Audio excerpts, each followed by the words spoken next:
I hope we are online, so Okay. let's start.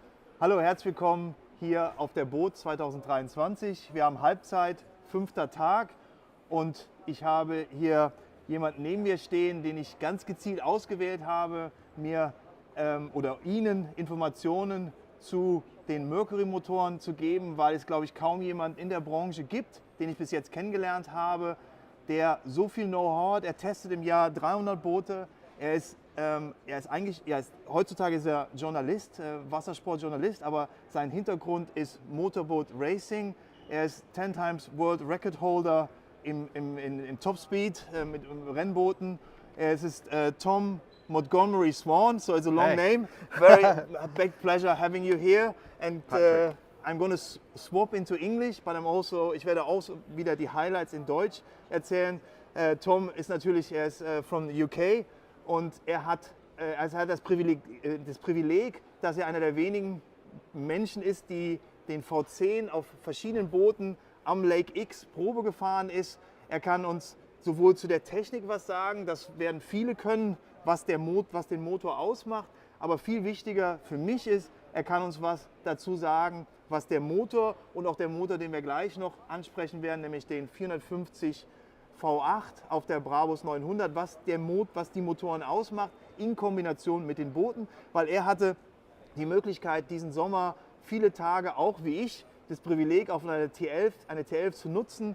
Von Lillington, zusammen mit der Kooperation mit Offshore Powerboats, hat er eine T11 gefahren und er kann, denke ich, sehr gut sagen, warum dieser Motor sehr gut zu dem Schiff passt. Nichtsdestotrotz ist er Besitzer einer Axopar 28 mit einem V8 300 und auch da ist natürlich seine Erfahrung in Kombination mit dem Know-how aus der Technik und seiner jahrelangen Erfahrung als Rennbootfahrer, ich sag mal, unantastbar oder unerreicht, denke ich. Und deswegen bin ich sehr dankbar, dass Tom sich die Zeit nimmt. Er hat selber einen großen Instagram-Channel, er betreibt eine Bootstyling, Powerboat und RIP. Also er ist in vielen Bereichen unterwegs, aber hier auch ähnlich wie ich sehr stark in Social Media. Also wir werden nachher diesen Kanal oder dieses Video natürlich mit seinem Kanal vernetzen, wenn Sie daran interessiert sind, noch mehr Sachen von Tom von der Messe zu sehen, beziehungsweise das ganze Jahr über, wo er verschiedene Präsentationen mit Mercury, mit Axopar und natürlich noch anderen Herstellern macht. So Tom, thank you for having you here at this V10 setup here on the Nimbus T11. So that's a thumb breaker, T11 V10 engine. Well, firstly, your lives have been superb all week. Thank you very much. So thank you for having me and welcome.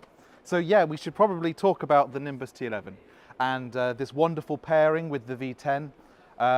Obviously, you have a lot of experience with Nimbus. I've driven a T11 with V8s a number of times, and it's a wonderful gentleman's GT, isn't it? A lovely cruising family boat. And the V8, you can already feel the torque of this V8 engine, which is very, gives the T11 a very early planing. It gives it loads of torque. You're feeling that this engine already, the V8, is a very powerful engine. So kurz in Deutsch, wir haben den V8 als Setup, ist schon, ich denke, eine super Symbiose mit der T11, weil der V8 einfach sehr viel Kraft hat, sehr viel Hubraum, ist ein Saugermotor und das ganze Setup bringt die T11 sehr leicht ins Gleiten. Sie geht kaum vorne hoch, weil der Motor ordentlich Lift hat und wir erreichen mit der V8-Kombination mit der T11 etwa 43 Knoten Topspeed. So what is special on this V10 engine when it comes, first of all, to the technical side? Because there I know it's V10, I know it's 5.7 liters, I know it's amazingly light. Yep. I said that, like 330 kilos or something? Yeah, so about 317 for the smaller configuration. And it's great to have a V10 in the Verado lineup. So we obviously have a V6 from 175, 200, 225, and then we go into the V8. Which we all know, and then last year we saw the V12, a massive 600 horsepower engine, and now this beautiful V10 to complement that Verado lineup. So essentially we have an aluminium block. How long did you know that engine would be coming? I've seen this for a little while. Okay. For us it was all a big surprise, even for us dealers. At the Fort Lauderdale Boat Show, I think it was announced. Yeah, exactly. And it's such a special engine. I recently wrote an article referring to it like a really exquisite watch or timepiece. You don't necessarily see all the engineering that goes in behind it, but the end result is just a fabulous engine to drive. We've seen 400 horsepower outboards on the market before, so that concept isn't a new and exciting one. However, in a V10 platform, and with all the engineering that they've put into it, it becomes a very smooth platform. So we have an aluminium block. One of the nice things about this engine is, as an optional upgrade, you can go 12 volt or 48 volt alternator. Okay. So it means that you can remove the need for a generator. You can run. But this is to be decided pre, so it's not changed. So the alternator is not configurable. It's a different alternator. Yeah. So you run in your rigging pack. You choose your setup that you want, and with that, I would run something like the Navico Fathom pack, which is a lithium power pack. It becomes essentially like a hybrid because you don't need the generator, so you can still then run all of your systems on board. What ampere, because this is important for us as well, because we are already running nowadays V8s with lithium packs and so on. So what is the ampere approximate on the 12 volt and then on the 48? Do you? So they're still configuring some small items on this because we also want to make sure that the cooling is really good on this engine, and they've nailed it so far. So I think as this engine is rigged and installed more across Europe, they're going to be fine-tuning how this system runs. However, one great element of this engine is its new gear case. You can't see it right now, but it's massive, huh? Yeah. So you have a wider torpedo, so the gear case, the nose cone is wider, but that also is paired with a new 17-inch diameter propeller. I had this in my hand, so it's like you take a propeller, you think it's a Revolution, it's saying a Revolution X, X, and you take this propeller and you think, it's like, I know exactly, my body has filed how much a propeller of a Verado is, and you take this, it's like, it's a massive propeller, And the stern, four blade, always four blade. Yeah, and the stern thrust is awesome. So if you're wanting to maneuver this boat on the joystick, it has ventilation on the gear case, so the exhaust gas doesn't create prop slip. So your maneuverability on the joystick is far superior to anything before it. Kurz in Deutsch, wir haben ein komplett überarbeitetes und neues Unterwasserteil. Das Unterwasserteil, wenn man sich vielleicht hier auf die Messe noch kommt, ist massive, also ist riesig groß. Ich habe gerade beschrieben, wie schwer auch der Propeller ist. Es gibt einen extra neuen Propeller, auch nur noch einen. Bei den anderen Verados gibt es ja verschiedene Propellervarianten. Hier haben wir einen, der heißt Revolution X. Ich hatte ihn in der Hand. Alles, was ich gespeichert hatte in Bezug auf Propellergewichte, wurde da widerlegt. Also richtig schwerer Propeller. Wie gesagt, das ganze Gear Casing ist sehr groß dimensioniert und das Ganze ist gerade in Kombination mit dem, ich habe es nicht ganz verstanden, mit dem anderen. So, can you explain me again what is good for the so how does it work with the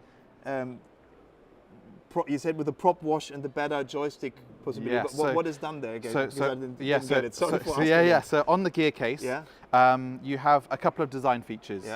The wider nose cone section allows you to be able to have more stern lift, a wider propeller as well, so you have more torque. So gerade in Deutschland, wir haben eine wesentlich größere Nase an dem Unterwasserteil und eine große Gravitationsplatte. Das Ganze gibt dem Motor wesentlich mehr Lift und bringt das Boot schneller ins Gleiten. Yeah, and then when you're stationary or maneuvering in the marina, you have two black sections on the bottom of the exhaust in like a black sort of plastic on the side of the gear case, and that helps ventilate the exhaust gases through that in low RPM, so that your propeller isn't slipping and cavitating in gases. Es gibt eine Art Nebenauspuff, wenn ich das richtig verstehe, wo man gerade, wenn man manövriert, die Abgase besser von dem Propeller weggeführt werden, damit man gerade in Nutzung des Joysticks, wenn man natürlich beim Joystick-Nutzung wird sehr viel geschaltet, der Motor dreht sich und dass wir die Gase vom Propeller wegbekommen, dass wir nicht dadurch eine Art Cavitation verursachen und dass der Propeller einfach maximalen Grip hat und der Joystick dementsprechend noch besser funktioniert und einfach mehr Kraft vorhanden ist, die schon durch den hohen Hubraum massive sind. It's just a question between, so the gearing I guess is with the same setup we have on the Verado, like an electric Selector and what is it called? It's an electric engine in the lower unit, which is putting the gears in and out. Yeah. So it's very similar in that instance. So we don't have the V12 almost sort of Zeus pod style. And no dual prop for sure, like on the V12 exactly, as well. Yeah. So so the propeller range is still being developed. Yeah. But one sort of moving up through the engine. One question: must I have a joystick on the V10? No, I can still have a You setup don't have without. to. Okay, No. I can still have a setup without joystick. Exactly. And moving up through the engine, what I really love, is especially talking about joysticks, a number of brands, you move the joystick and you get real big gearbox sort of clunking and vibration through the boat.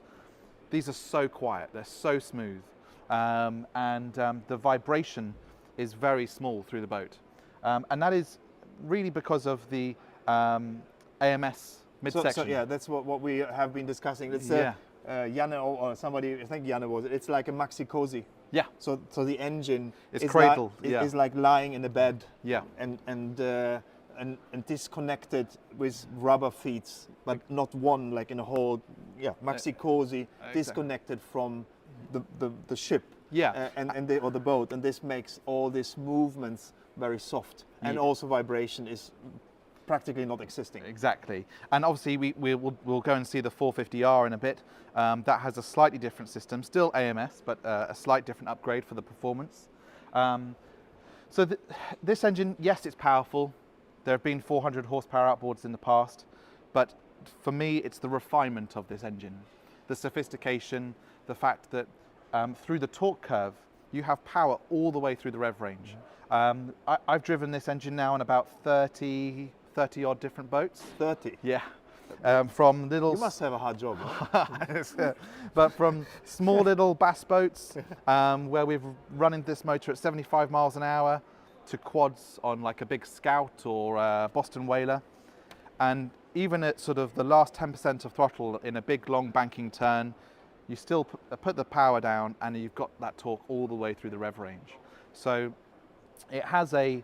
So it would be interesting then you describe the difference later when we're on the 450, because this is by horsepower, just 50 horsepower difference, but in fact it's a completely different engine for a different use. Yes. And this is also very important, that you just don't just take a boat and you look, how much horsepower do I need, and you just choose an engine. Yeah. So the engine has to be fitting to the setup of the boat, to the design of the boat. So it's more or less, I would say, more the boat manufacturer who should decide which engine goes on a boat. It's not like an end customer says, I'm buying myself a boat like on a 50 horsepower outboard boat where he takes all the brands. So an engine at this level is more application-based, connected to a boat. Yeah. So it should not be, something chosen by an end customer in the fact, as it is a proper setup when it comes to height, engine, propeller setup, and all these kind. And does the engine fit to the setup of the boat? Because it would maybe not be the right engine for the Brabus setup we're going to look after, where we're just having 50 horsepower more, but we have on only 30 kilos less, but it's still, this fits much better for that boat. And this is, I think, very important information. That's why we walk there, so to just get this feeling. And in a smaller craft as well, you have to be careful that the end product, you have to have a safe boat.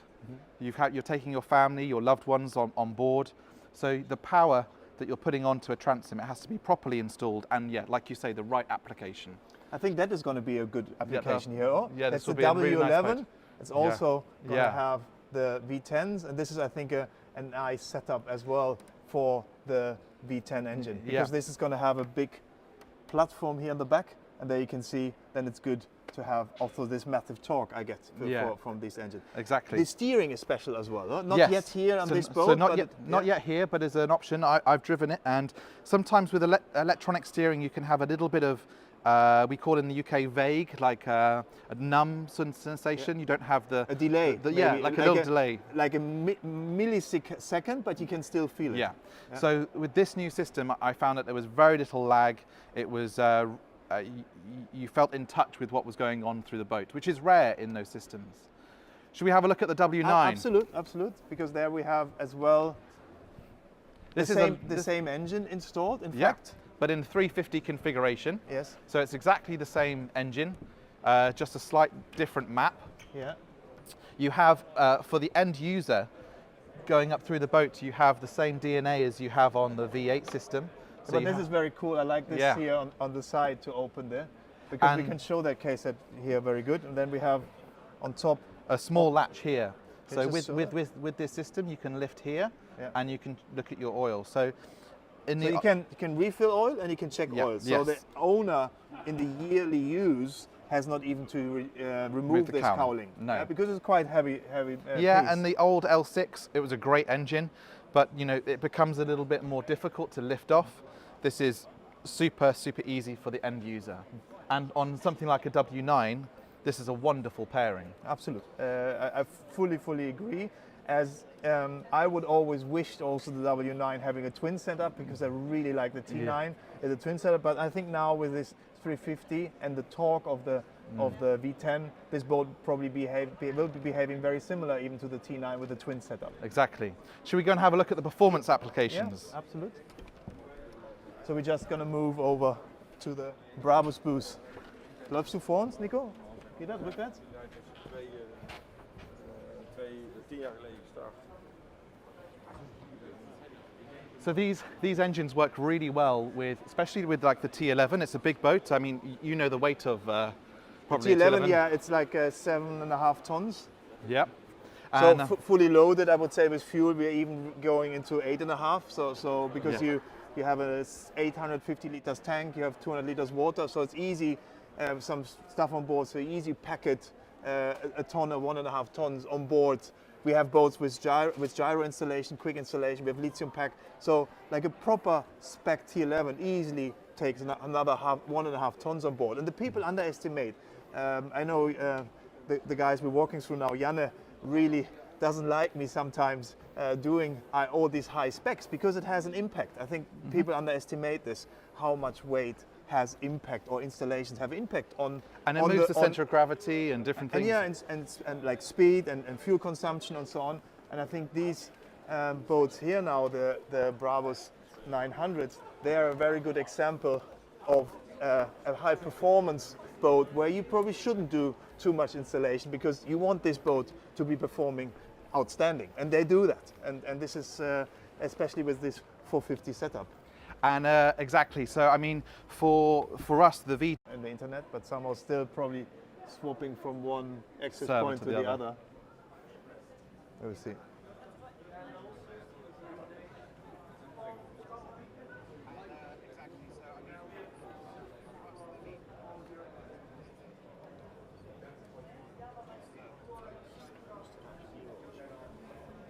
a couple minutes of this one, and then wander off.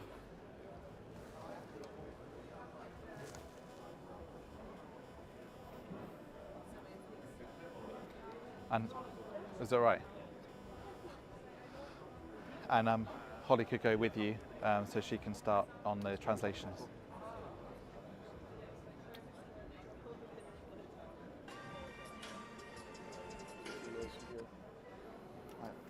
Wieder online wieder? Dann sag gerade bitte Störung. Ja, alles gut. Entschuldigen Sie die Störung. Ich sollte mich ja nicht mehr entschuldigen, aber dafür muss ich mich auf jeden Fall entschuldigen. Wir sind natürlich jetzt gerade mal locker 60, 70 Meter durch die Halle hier zum Nachbarstand gelaufen. Das ist in dem Setup, was wir haben, wahrscheinlich war das ein bisschen viel für die Technik oder für den WLAN-Router, den wir hier gerade gewechselt haben. Nichtsdestotrotz, wir sind jetzt hier ich weiß nicht, wann das Ganze beim Rüberlaufen abgebrochen ist. Wir sind jetzt hier beim Brabus-Stand angekommen. Wir sind ja nur kurz an der W9 vorbeigelaufen. Ich denke, das war aber noch alles online. Und jetzt geht es vor allem darum, zu erklären nochmal, warum wir haben jetzt hier 450. Wir hatten eben nur 400 PS. Den 450 PS gibt es bereits seit 2020. I think it's on the market since 19, or? Yeah. 2020. Yeah. 2020. So als die erste Brabus 900 in 2020 hier auf der Messe gelauncht wurde, denke ich, kurz vorher kam der 450R raus. Und die Frage ist halt, warum hier jetzt kein 400 V10 Sinn macht, beziehungsweise andersrum, warum dieser 450 Racing auf dem Boot hier einfach wesentlich mehr Sinn macht wie ein V10 Motor. So I just been describing what that you're gonna explain us now why you think the 450 is the right engine for that boat and not, for example, a V10 400 instead of this one. So this is a completely different engine thinking. Even it's the same manufacturer, even it's a quite voluminous engine with 4.6 liter. So it's not a small engine like it's not a small engine. It's not like the L6 before where we had 2.5 liters. 2.6, yeah. 2.6, sorry. So it's a volume engine, but still very different to the other one. Yeah, so the L6 400R was a fabulous engine that ran its course. I was really lucky to get multiple speed world records and national records with that engine. And it changed the dynamic of performance boating in the industry because you were able to move away from the go-fast boat setup of big inboard engines, and now you see the center console market has exploded, especially across America, with because of that 400R. And then that was tweaked and developed onto the V8 platform. So with this engine, you have a very lightweight, a fantastic power to weight ratio. I think not fantastic. It's unique. Yeah, or? game changer. Like fantastic is just here, but unique is like untouched, and I think this is untouched. Yeah, or? I mean, I in the run, branch here, there's nobody can reaching this at all, not by far. I've run 2 of these engines on a 39-foot catamaran in America at 130 miles an hour. Okay, crazy. And they're so capable and with their rigging ability. So for Brabus, that is obviously a performance car brand, performance boat brand, you have to have the Gucci race engine on the back. The Gucci race engine, that's a nice one. So the main difference is, obviously this is based upon the V8 Verado platform. So you still have that great AMS midsection. However, there are slight differences in the bushings, in the materials that are used. A little bit stiffer to be able to deal with the high performance loads that this engine is put through. But the main difference as well is in the gear case. It's a lot more hydrodynamic, a lot more slippery through the water. You can run decent performance propellers on this as well. And then you have a 2.4 litre water-cooled supercharger. So this enables you to be able to have awesome power all the way through the rev range. But you've just got, with that torque, it becomes like a sports car on the water. Ja, in German, die Elastizität des Motors, das Ansprechverhalten ist einfach völlig faszinierend. Er hat gerade beschrieben, wir haben ein kleineres Unterwasserteil. Der Motor ist ganz klar unerreicht in der Branche von seinem PS-Gewicht-Ratio. Es gibt keinen Motor, der das in irgendeiner Weise erreicht, aber es ist ein Racing-Engine.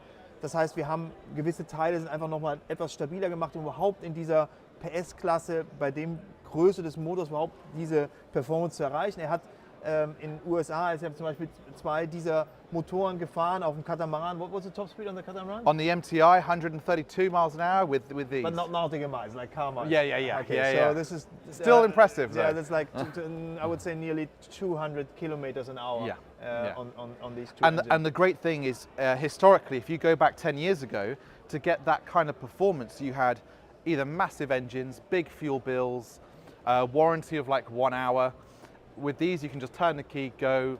You still have that really fantastic user experience owning a Mercury that's going to get you home. Which one would you choose? It's difficult, isn't it? It's depending on the boat. Yeah, right? exactly. I love the V10, and I think for your everyday family boat, it takes that Verado range to another level.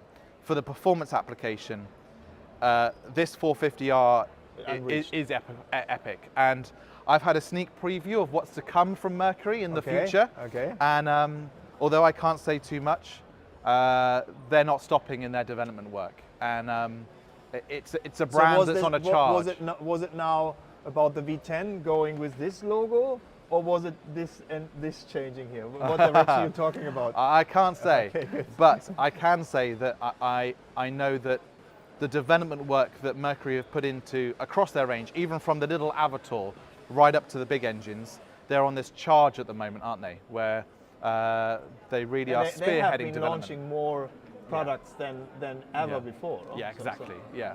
So with this pairing, I mean, both you and I love this boat. When you drive it, it's just such an awesome, fast GT. It covers ground like no. This is like when I'm driving this engine is like it's like connected with the boat, like it's once. Janne always said it, it's a symbiosis. Yeah. So this V8 engine on the 37, depending, it doesn't matter if it's an Axopar 37 with a normal V8 or with the 450R, it's a symbiosis. Yeah. It fits so well. The Yeah. boat performs so massively impressive, which I don't, especially on the Bravos, I don't know any boat which is such a racing usable boat, whatever you call it. Yeah. You know, it's like you're faster than probably 95% of the other boats, maybe not the fastest ever, but you can take your family. Yeah. And this is underlining, this engine is underlining this because it's you can make it a bit louder, but in general it's not so loud. So, you know, your family lying on this sunbed. The switchable sport exhaust, it works. It's like feeling very comfy. And if you're out with your boys, you just make it a little bit louder, and then but the performance is just outstanding. Yeah, and when, especially in that mid-range, you get into a bit of a seaway and you're cruising at say 35 knots, you can punch right up to 60 knots so quickly on this boat. Fully true. If you put down the throttle, it it's just takes off. Yeah. And you forget that you're in a boat that weighs what it does and has all the toys and the usability. The usability, yeah, usability. It's a protected boat. Yeah. It's not like this boat which just makes us boys excited. Yeah. But when the women come along and they see it looks good, but they don't want to bring neither themselves or even in the cross cabin. And traditionally a wheelhouse 37 to 40 foot boat has a lot of windage. Yeah. They're not the most aerodynamic things in the world, but with the 900 horsepower, even with a wheelhouse, you can still push that boat to nearly or on 60 knots. Yeah, you know, absolutely. Like Tom and me, we did both. There's some Instagram videos about that, and we did a cruise. We took the boats last year, me, and the year before Tom from Düsseldorf back to Traben, and pumping this on the Rhine. It's just insane. It makes it was so much fun. Gut, das war's hier von der Boot 2023 am 5. Tag zusammen mit Tom Montgomery-Swan. Der Name ist einfach sehr lang. Ich danke dir vielmals, dass du dir die Zeit genommen hast. Du hast viel zu tun hier auf der Messe, um über den V10 zu sprechen, beziehungsweise auch um den ähnlichen PS-Zahl-Motor, aber die Unterschiede zu dem 450A. Ja, vielen Dank fürs Kommen. Hey, thank you. See you in Mallorca for some good boat riding. You're very welcome there at our location in Calanova for some good days with your wife and some good days on the water. Yeah, and to wrap up, the Wee Boat Club, that's a fantastic place in Calanova, isn't it, for people to be able to experience these type of engines. And you know, I'll tell you something very nice. Yeah. You're going to have a 450R on the Bravos there this year as in the boat club. So you're going to have a Glacier Blue, this setup exactly with the multi-storage, two 450s in Glacier Blue with the beige cushion setup. So you're going to have the possibility to drive a Bravos in Mallorca this year. Perfect. That's a good setup. Thank you. Thank you for listening and vielen Dank fürs Zuschauen und bis gleich bei Evoy. Das haben wir nämlich genau das Gegenteil. Wir gehen elektrisch und einfach mal zu zeigen, was Axopar mit der Marke Evoy so zu zeigen hat, mit dem CEO von Evoy. Vielen Dank, bis gleich.